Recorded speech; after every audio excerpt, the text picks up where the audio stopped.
We are live. Dr. Paul Bedford, welcome to the future of fitness.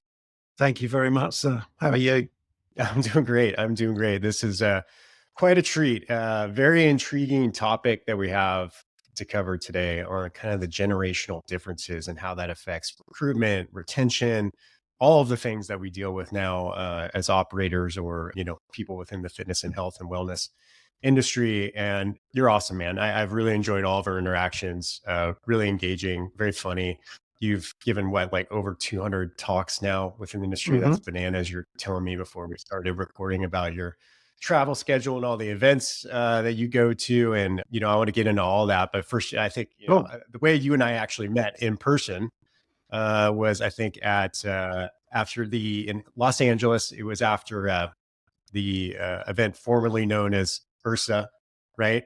Yeah. Now Health and Fitness Association. And it was the day after, and we just happened to we met in the Apple store, and we were both testing out the new, what's the name of their I can't technology, even the think headset what that it's they called have, now. the VR set.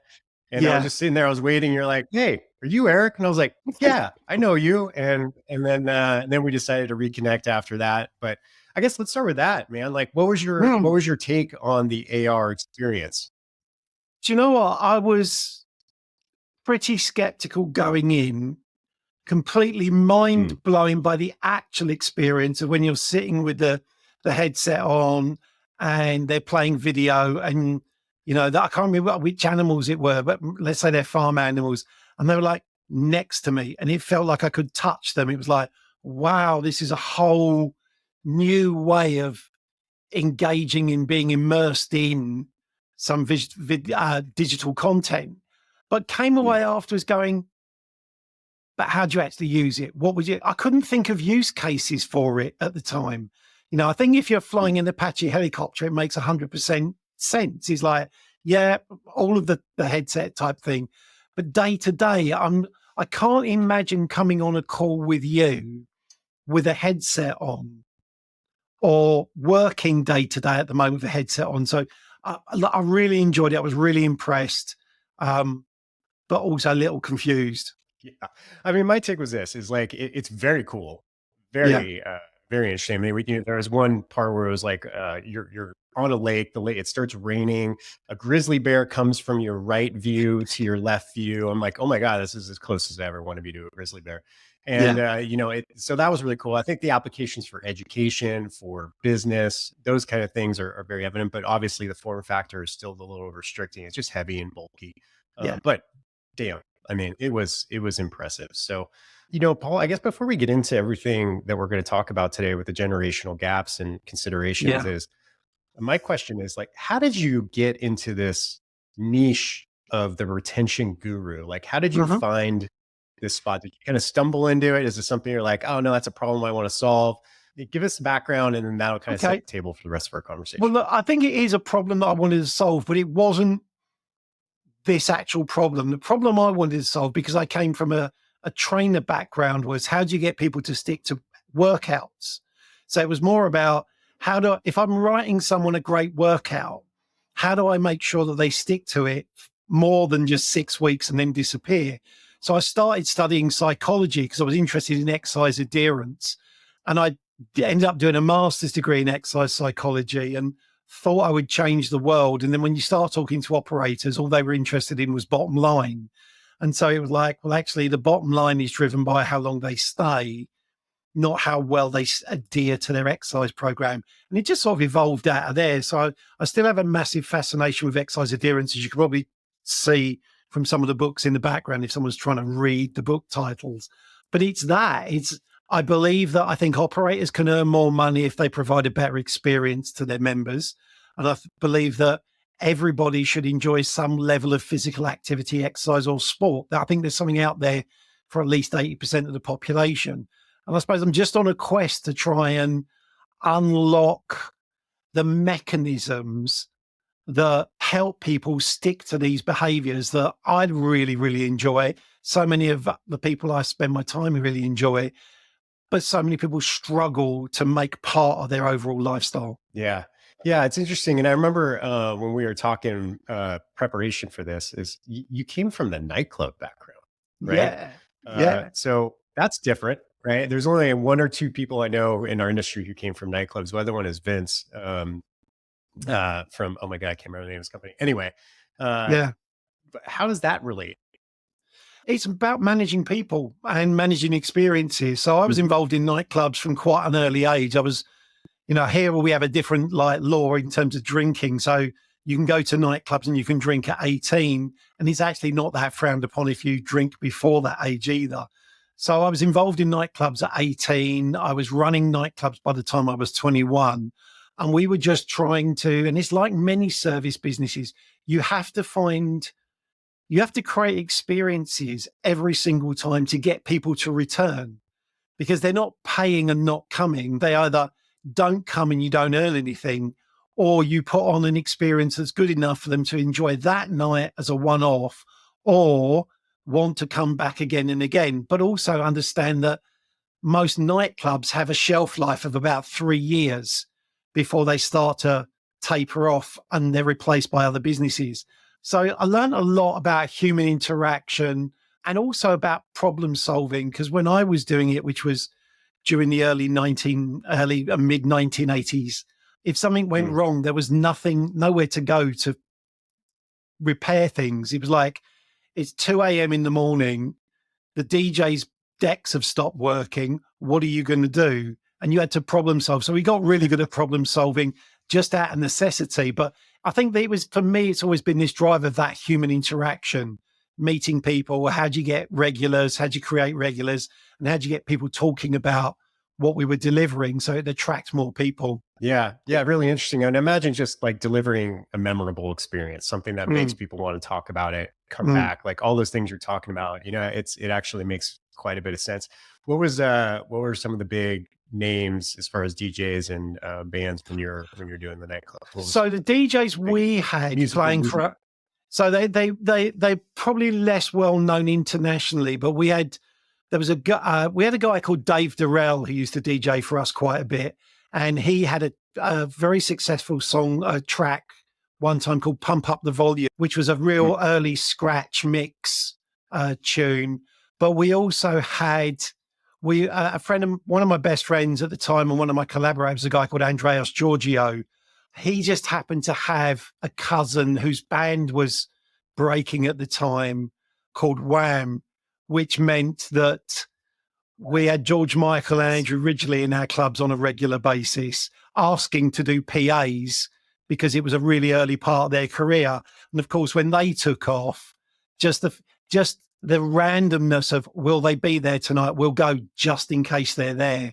Really had an impact on what was going on for us. yeah, very interesting. Well, thanks for Mm, that background. I think that really sets the table for who you are and how you got to where you be. And I think let's get into this thing. And for people who are listening, we are going to be sharing some information via video. So if you want to switch mm, over to YouTube, you can go ahead and do that and get it all. But either way, we're going to cover a lot of things today. So the main topic, Paul, that I thought was really interesting and intrigued me quite a bit was like, and this seems to come up in a lot of my conversations on this podcast and outside of this podcast, just in life in general, is like I feel like there's more focus on the generations nowadays. And like mhm. there seems to be a lot of generations, a lot more than there used to be like Gen X, Y, Z, there's millennials. Yeah. It's like every time everyone's talking about new generations and they seem to have with the advent and increased speed of technology, like there seems to be different expectations. There seems to be different viewpoints. There's a lot of different things that are going on in those generational gaps. And that's something that you've been studying. So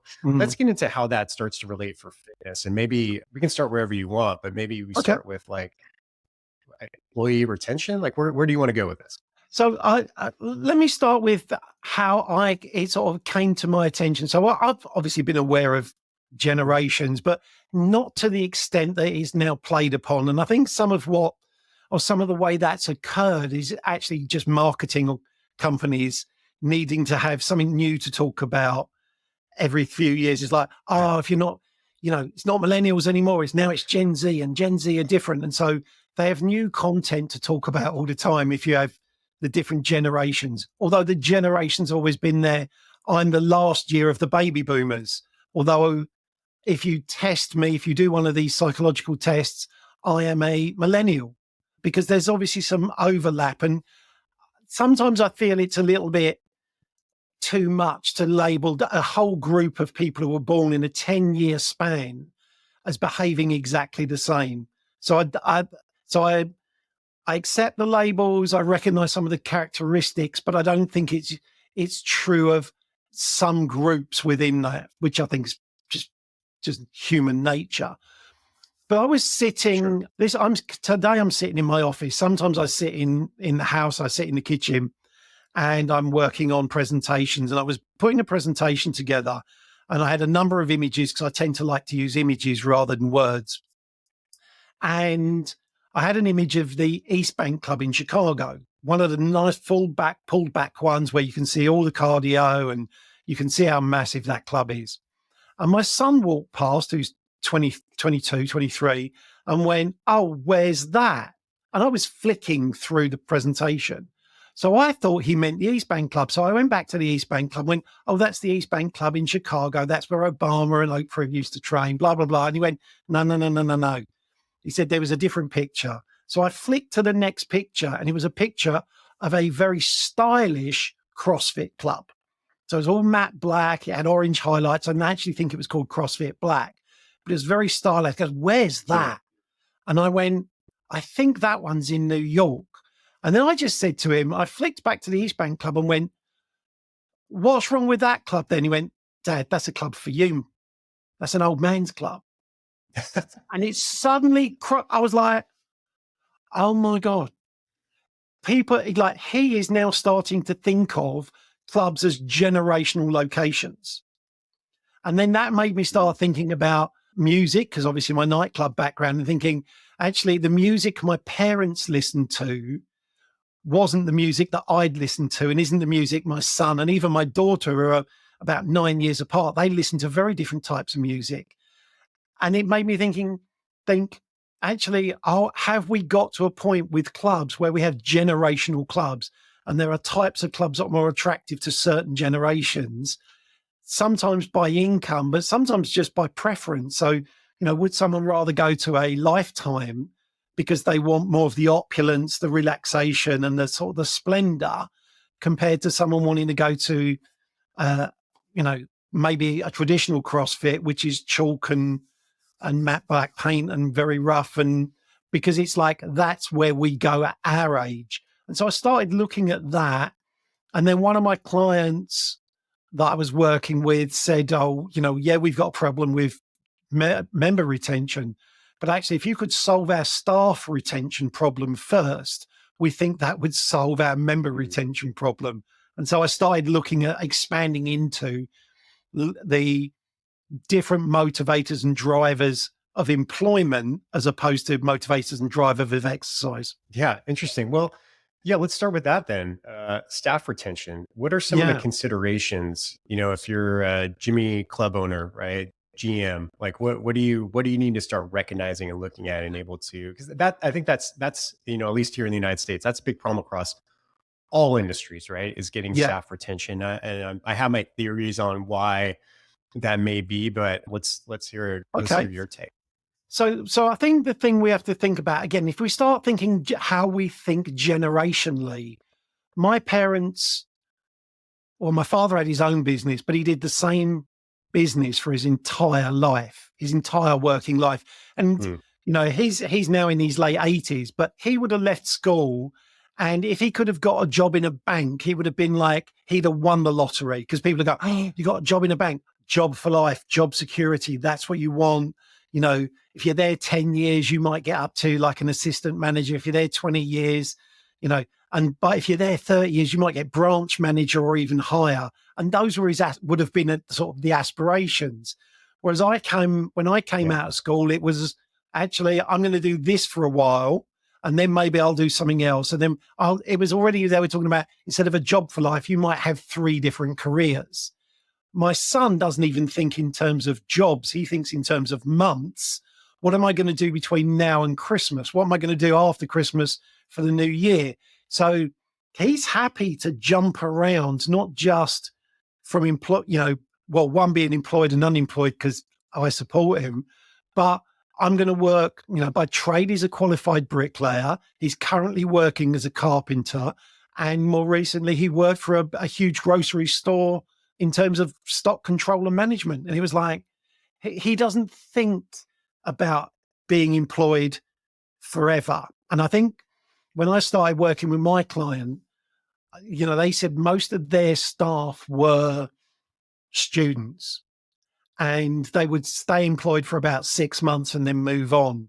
And they were saying, how do we get them to stay for longer? And I said, no, let's flip the problem. Let's flip it and let's look at it as what can we do with them for 6 months, expecting them to go after that. So, because if most of them were students and they were undergraduates and they were looking to get their degrees, they were looking to go off and do a career in something else completely. And so it's like, let's flip this, because I don't think now, even in older generations, people are looking for jobs for life. They're not looking for 9 to 5. They're looking for a lot more flexibility. Yet a lot of owners, because we have often a service that needs staff to deliver it on a face-to-face basis, there's no remote working. People are like, I'm not sure I want to do that. Yeah. Yeah.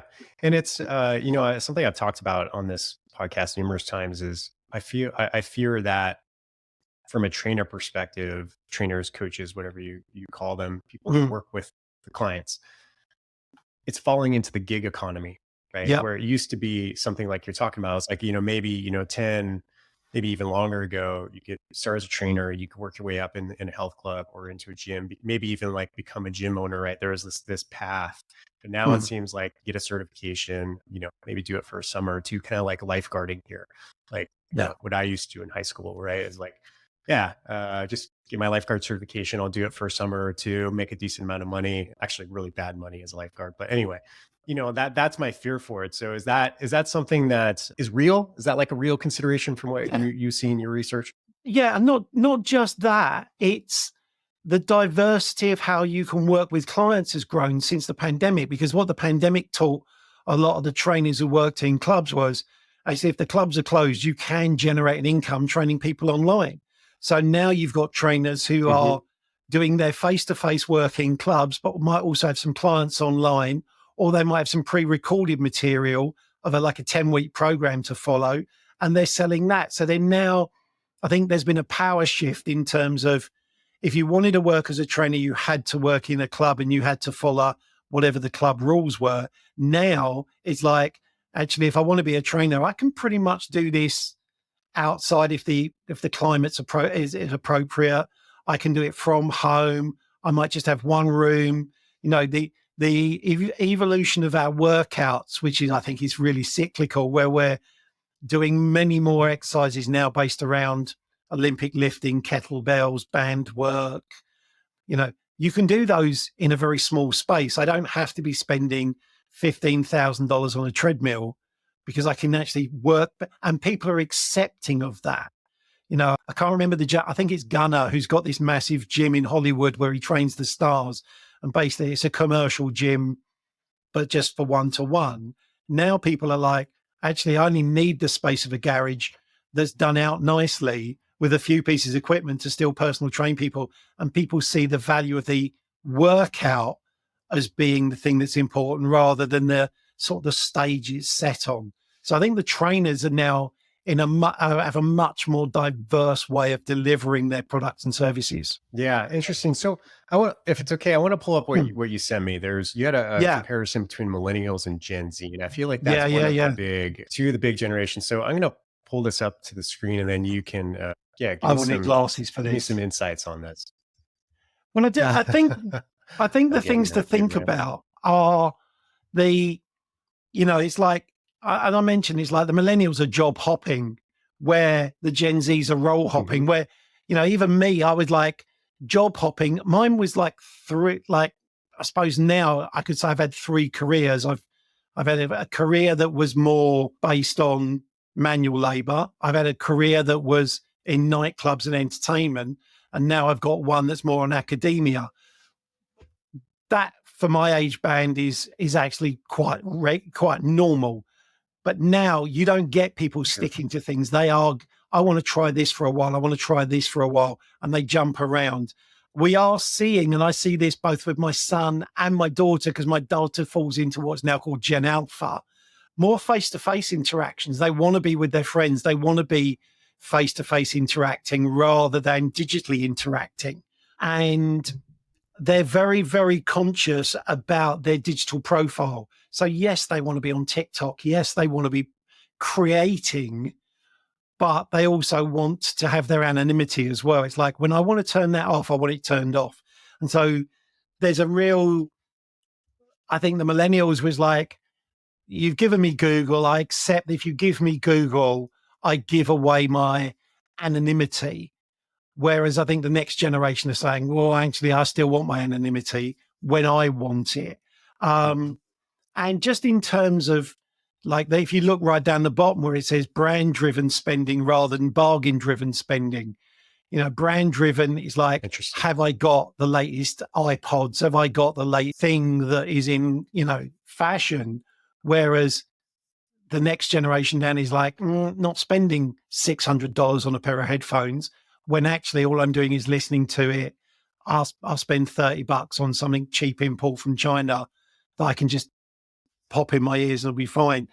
I do recognize there is still an awful lot of uh, icon value in certain brands, but they're just thinking and behaving differently. But it also means they're buying differently.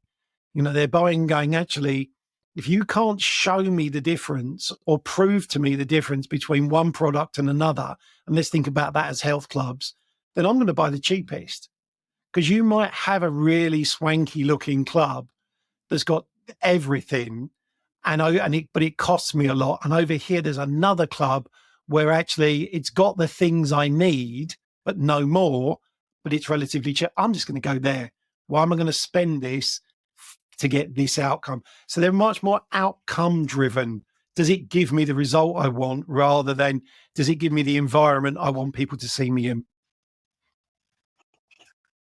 Oh, yeah, it's interesting. I mean, I think about one of the things I've seen here that amazes me in the United States is you probably don't have it there, but are you familiar with the brand Stanley?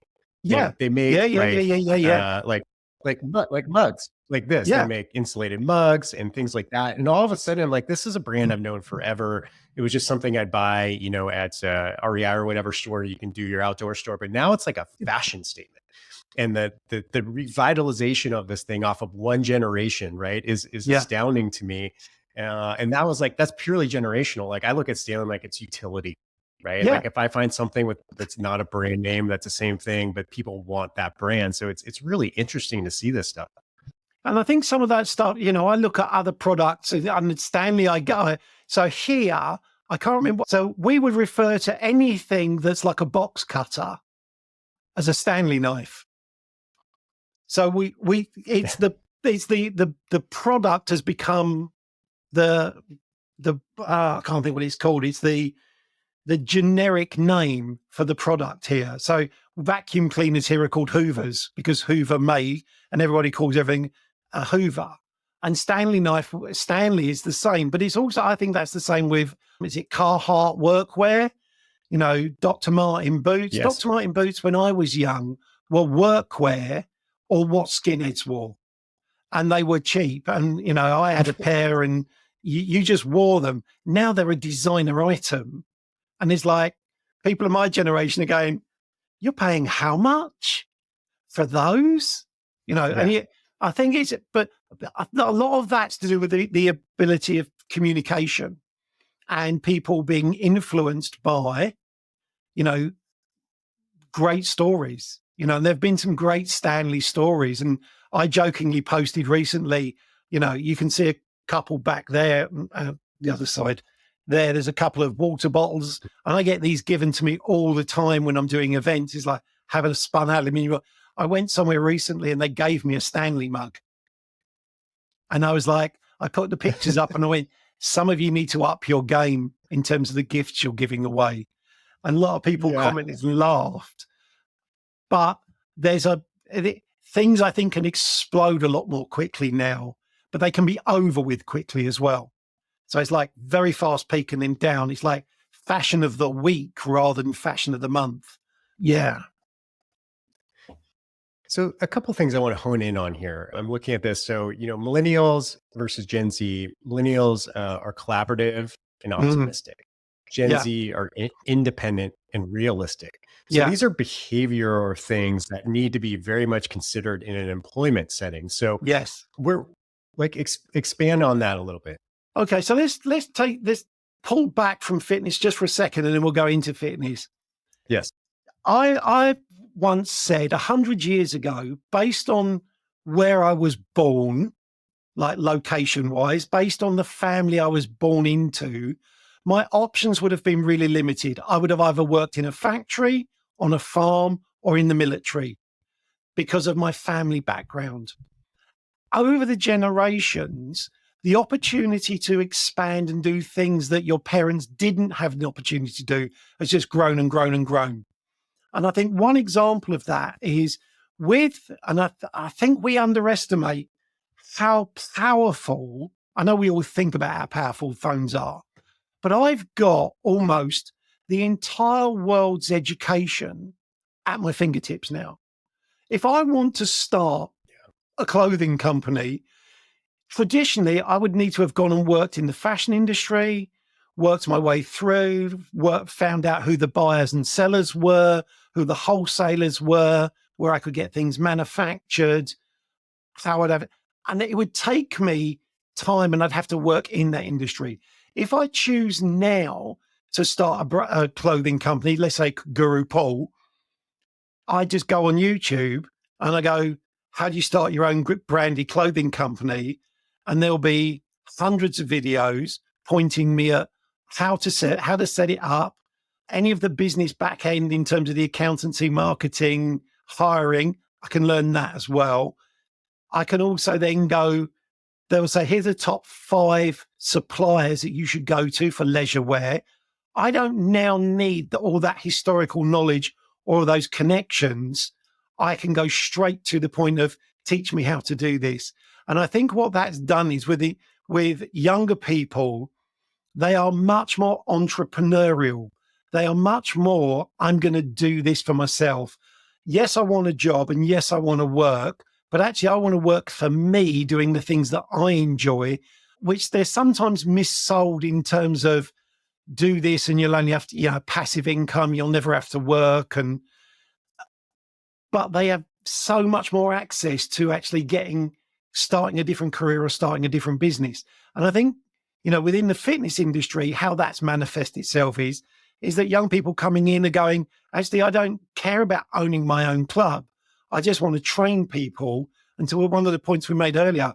Oh, maybe I'll just do it online. Maybe I'll just do it in a unit or a small space that I can either rent because I can get out of that really easily if I change my mind, or lease at a really inexpensive, or I can collaboratively work.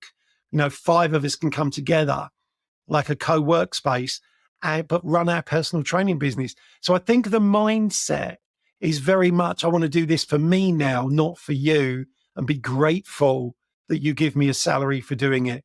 So I think being entrepreneurial now is actually much more fashionable is the wrong word, but it's much more. If my son says to his friends, yeah, I'm thinking of starting this business, they don't laugh.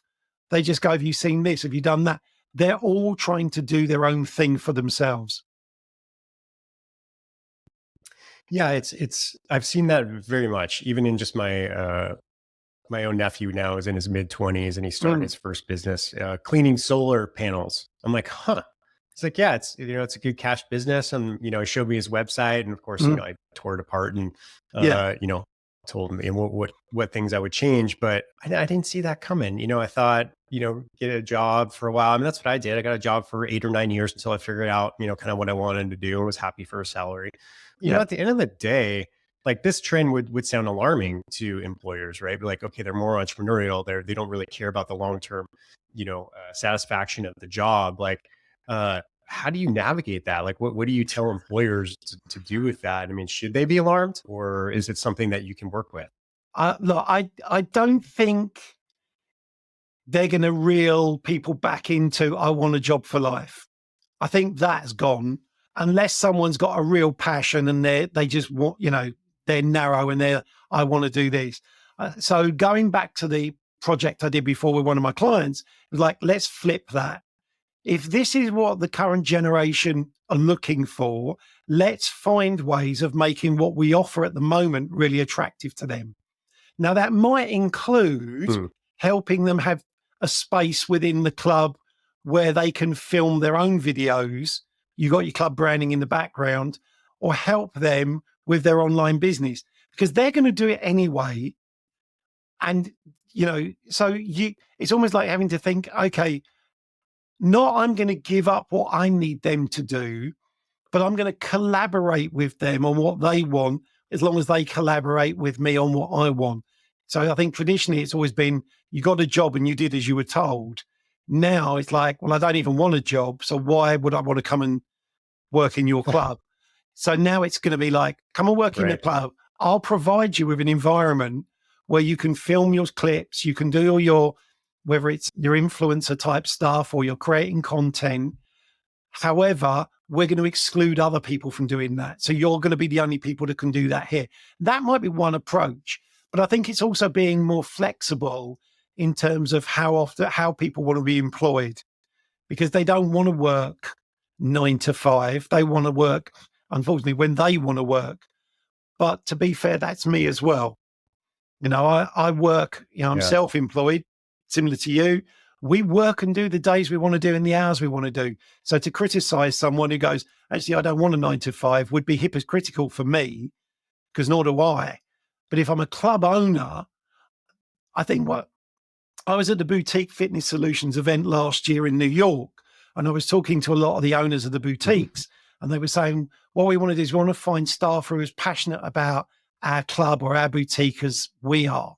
And I'm like, that's never going to happen because it's your boutique. Right. You designed it. And they're like, oh, well, what can we do? And I went, you've got to be enthusiastic about what they want to do as well and collaborate on that. Yes, you're going to get some people who just go, actually, I just want a job. Just give me hours in exchange for money and I'll do what you say. Because we see that in all of the fast food places. There's no creativity in there. You do as you're told. But a lot of those operations now are going, what hours are you available? Not these are the hours you're working. Yeah. I've anecdotally, when I had my gym, my primary gym, the across the Pacific Coast, when I brought in Danny Russell, she was Mm, a trainer, she was a client, then she was a trainer, then she became our head coach, very talented, great athlete, great coach. And early on we had a conversation about what she wanted. I'm like, well, what do you want? And then she said, someday I'd like to own my own gym. And mm, I'm like, okay, that's great. Now you could either find that as a threat, right?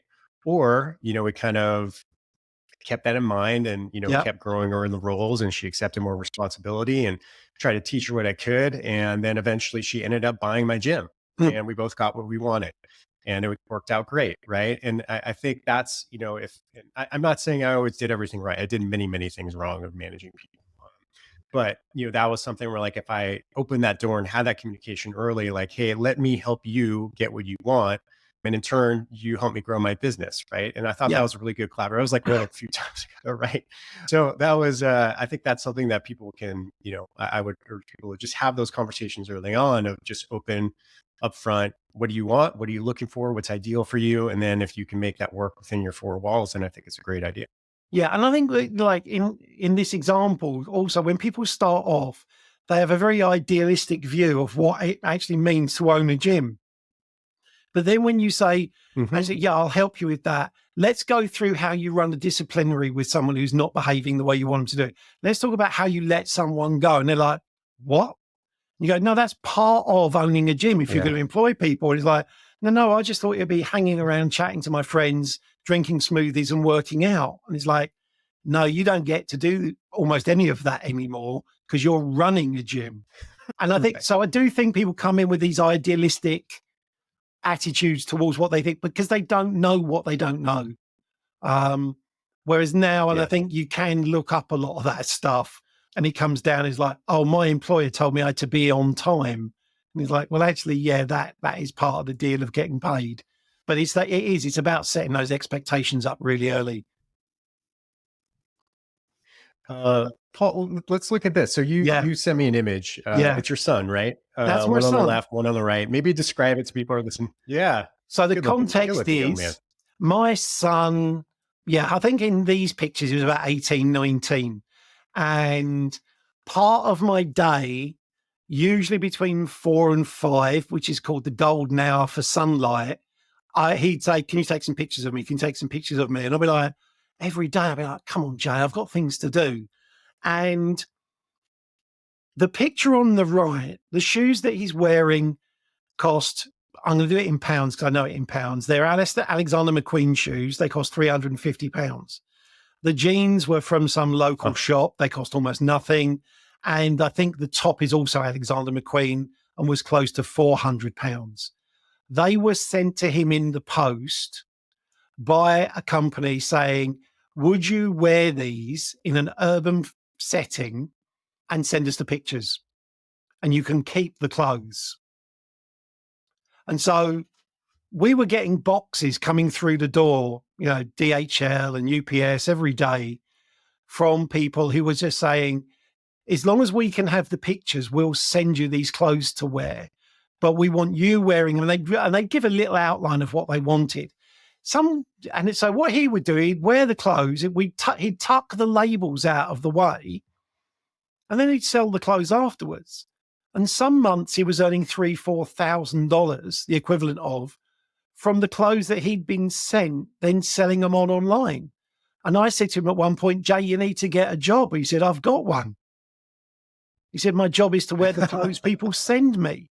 And I was just like, I looked at him and think, yeah, why would you go and do it? At the time he'd just trained to be a bricklayer. Why would you get up early, go and work on a site, get dirty, here, wet, cold, build a wall when you could, and it's not the same money, he would have earned a lot more money bricklaying, but when he can actually just like play games in his Xbox or his PS all day long and then take some pictures and then send them off. And his attitude, he's moved on from that.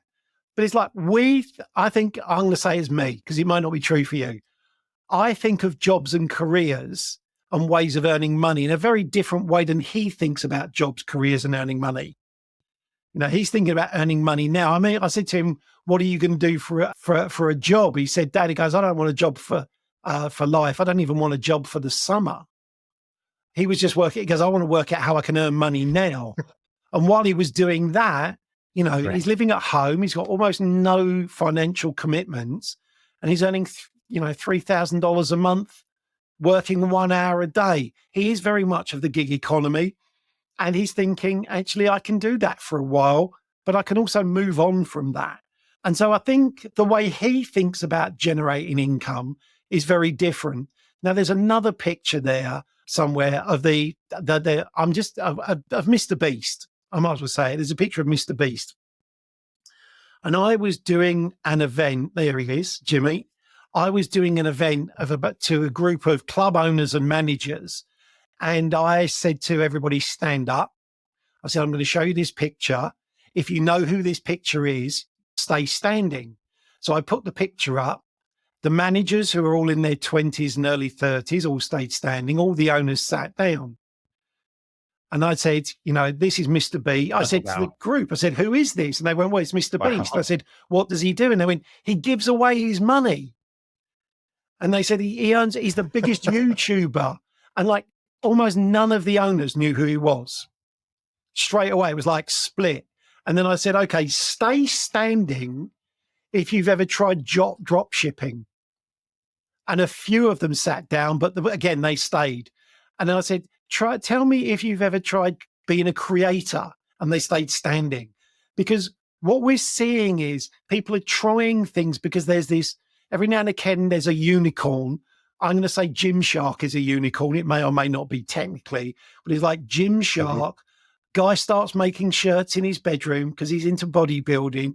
They catch on, they get trendy, grows the business. Now he's a billionaire. And everybody goes, right. So if I start making t-shirts and workout gear in my garage, I could be a billionaire too. And so they'll try that for a while using all the things I talked about earlier. And they'll try it and then they'll realize actually it's not working for me. I need to try something else. So they'll try drop shipping. They're willing to try lots of different things really, really quickly. And just as a way of generating income. but also because it's not a myth, but I do think a lot of people are being misled into thinking you can have passive income. You know, if you just buy these 4 properties, you can generate this amount of revenue every month. And then you've got passive income and you don't have to go to work anymore.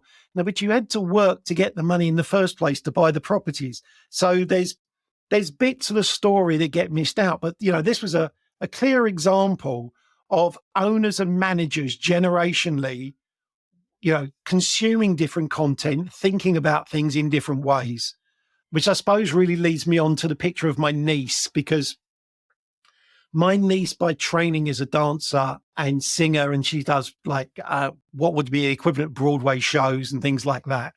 And I said to her, Maya, if you were going for a job interview in a health club, how would you go about preparing for it?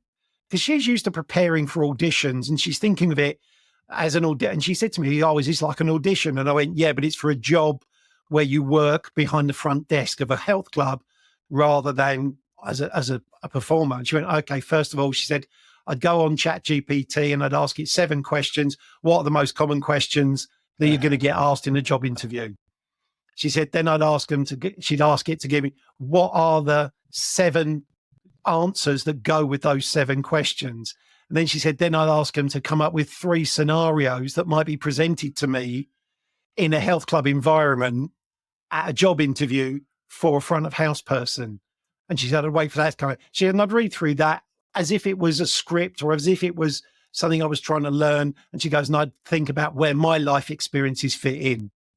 And then I'm sitting there just thinking, and I don't mean this derogatorily, but just because of the way she gets pigeonholed, but you just got the whole HR department just got out-thought by a 23-year-old dancer. Her way of thinking about solving a Right. problem is so different than the way I would have traditionally done it. I'd have been like nervous and hoped that I could answer it. I'd have dressed appropriately and thought, oh, I hope they like me and maybe I get the question right. Hers is like, no, the answer's out there. I just got to go and find it. And so I think, I'm going to say I'm going to say me as a 60-year-old man does not think about the use of technology and the way of getting answers is the same way as my 23-year-old niece does. And we wonder why it's really like we interesting time that can't we're living in, Paul. connect, but we wonder why we can't connect with our staff when they're thinking like this and we're thinking like that. Well, what's going on right now in ChatGPT or just generative AI, what it reminds me of is like back in the day when calculators were starting being used in schools, right? Mm-hmm. And everyone said, no, you can't use a calculator on a test. And all of a sudden, overnight, everyone's like, well, this is stupid because calculators are here to stay. So let people use calculators on the test. And that fundamentally changed everything. It's like, okay, well, now I can use now it just became another tool. And I think right now we're in the point where people are really fighting, right? Like, okay, you can't use it, or it's, is it original content if you use ChatGPT or generative AI? Like, pretty soon we're just going to have to let that go because we're not going to win that fight. Like, how I don't know how it's going to work, but things like homework or tests and things like that, be like, you know what, like giving someone a writing assignment in a college setting, they're going to use generative AI at some point, right? Either to do a first edition or to do editing or to do, citations, like all these things. We just have to somehow find a way that it's now just a tool we use and it's adopted, because that's how do we use creative problem solving now that we have this tool in order to optimize the end result. So it's a fascinating time that we're living in. I never thought I would see this, but it's only going to get more interesting and weirder, I think, as we go. Yeah, there was a film, I think it's called The Create, which was on the movies recently a while ago, and it's the battle of those who don't want AI and robots and those who don't necessarily do, but are more. I just found it really fascinating because of the twist in the story towards the end, and I was like, actually, that's the way we need to think about it. Like, how do we work with this? Because the genie's not going back in the bottle. And things are, I'm using AI. I'm using AI in my own business, not to the extent that big businesses are using it, but I'm using it, to make my content more available in a wider range of formats. So it's still my content, it's still me, but actually, instead of having it Yes. in one format, I can have it in 9 formats. Right. Right. That's just to get started, right? Yeah, Like that's kind of the bare minimum that you can use it for, and people are starting to figure it out. And even like, people say like, well, an AI prompter is a job or an occupation that can really start to be something people train for. I think that's got a shelf life. yeah, We're only going to need AI prompters for a couple of years, and then it's going to become so good and so easy to use. And I was listening to a interview I was on recently with Mo and Matthew. And I'm like, I said mm, something in that interview and I listened to it a month later when it came out. I'm like, I completely changed my mind from what I said 30 days ago on that recording, because now things are starting to move so quickly. I'm like, that's the struggle. Like I've refrained from saying things about AI because by the time a recording comes out, man, it's like, well, I changed my mind already because something new happened. So anyway, it's one of those things that, I'm just excited to see where it goes, but also very cautiously nervous about where we go. yeah. There was If we another could slide predict here I the want to get future, to we'd that have you bought had. Apple, wouldn't we? Yeah, right, right. Well, I bought a little bit of NVIDIA, so hopefully that works. Okay, so let's talk about this. We have a slide Yeah, here. First job ever, fitness 24/7. Like, give yeah. us insights. What's Okay, going on with so this? I've mentioned them a little bit in this conversation. So Fitness 24/7 are a high volume, low cost operator based out of Sweden. They have clubs in 5 countries. They have nearly 300 locations, but they're very much low staff model and low cost. And it was them that said to me, look, we do have staff, but they're mainly students. They work part time. How do we retain them? And so we came up with this idea, and I wish I'd originated that title. It actually comes from somewhere else. I'd read it, and it was like, okay, why don't we say to them, if you come and work here on a part time basis, we will teach you life skills that will help you when you graduate and throughout your life to get the jobs you want and to actually make life easier for you. And so we built into that Wow. decision making training, conflict resolution training, team building activities, communication skills. And our concept was, if you can train that over 1 or 2 days before someone starts, as well as the things they need to do to learn to do the job. So it's like, can you, if you're on site and a member says, I've had problems with my billing, can you rectify that? So there was the actual processes they need to learn as well.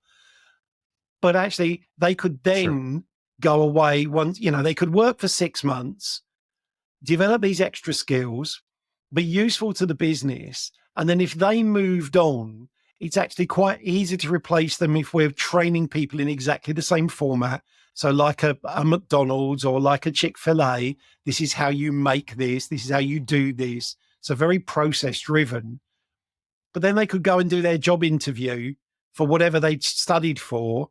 And when the interviewer was saying, so what would you do in this situation? So, well, when I was working at Fitness 24/7, these are the problems we had, and this is what I had to do to solve them.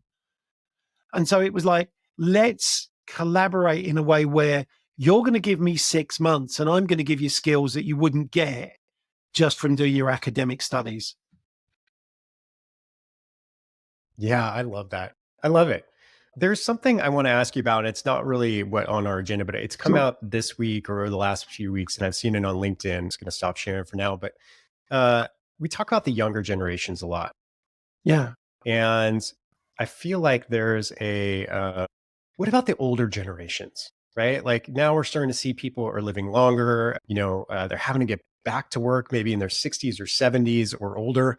And sometimes they're just not that welcome back in the industry. So when you look at like, let's say the over 65 Mm. like generation, like how are they being addressed or treated within the fitness industry workplace? I think the majority of owners and operators don't address them at all. It's like, I don't even think they think about having someone of that age in their clubs yet. Those people generally have enough life experiences and life skills that they can do all of the things I've just described in what we're training staff to do. They've had long enough to do conflict resolution. They know, and often they're willing to work the hours because they often don't have the commitments outside of work that younger people have. They're like, well, what hours do you want me to work? Well, can you be in at 5? Yeah, fine. It's not as big a deal because it's actually, well, actually, I'm getting up at 4:30 because I can't sleep anyway. I might as well come to work and be finished by 9. And then I've earned Right. some money and I've got the rest of my day. I think they are very underutilized. But I do think if we go back to that concept of generational club, there are clubs where Mhm. older people would fit in and clubs where they wouldn't. You know, you don't want someone there as almost like the token older person who everybody's like, oh, they're having to still work, will be nice to. You want them to Right. genuinely add value to the experience more than just someone standing and meeting and greeting, going, welcome to Walmart today, or thank you for coming to home base. You want them to actually be adding things. But I don't think a lot of operators think like that because they're thinking they cost too much. They won't want to do the work. Yet, if you look in places like YMCAs and JCCs, there's lots of those people doing that on a voluntary basis. They're not even asking for money. They're saying, make use of me, make my day feel of value, and I will contribute to what you're doing. So I think the commercial side is missing out on a huge amount of people that would really, really help. And a lot of those people also would be really good managers because they know how to manage or they've managed other types of businesses. But I think those are the issues. I think we don't think they'll work the hours. They don't think they'll work for the money. And we're thinking about doing really basic roles where actually they could probably do some of the more senior roles easily. Yeah, yeah, really interesting. I agree. And in the last few minutes that we have here, and Mm. this is probably a whole nother podcast episode, but uh technology's role in staffing moving forward, Mhm. right? And there's a lot of concerns in a lot of different areas, a lot of different verticals about technology taking over jobs. Mm. So it's hard to talk about staffing in the future, staffing with our industry without talking about like, well, what will technology take over? What will it replace? What will it augment? So when you look at like maybe in the next 3 years, because I feel like that's the only fair Mhm. time horizon we can really talk about, where are you concerned for jobs within the industry and staffing, and where do you think new opportunities may arise? I think my biggest concern in terms of roles at the moment would be in personal training because now Mhm. with things like ChatGPT, if we've got AI systems that can detect cancer better than oncologists can, and we've got systems now that can probably write an exercise program as good as the best exercise program writers in the world, and that will only continue to evolve. What's the role of the personal trainer? Will the trainer's role still be the writing the program side, or will it just be the facilitating of that program? I was fortunate to work for an NFL team when I was very young and new to the industry as a volunteer as an assistant strength and conditioning coach. But my role was take the program from the head coach every morning with the athlete's name on it and just make sure they did that workout. Now, that role has evolved Right. much over the years, but I think it's actually going to go back to being that.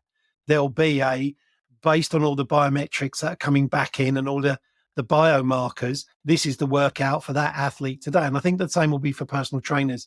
And I think where they'll have to reskill is actually in making the workout an experience rather than counting reps, uh, and writing the actual program. So I think it's going to be much more of the how do I motivate and infuse that person while spotting and more than just standing there, which I sometimes see a lot, just counting.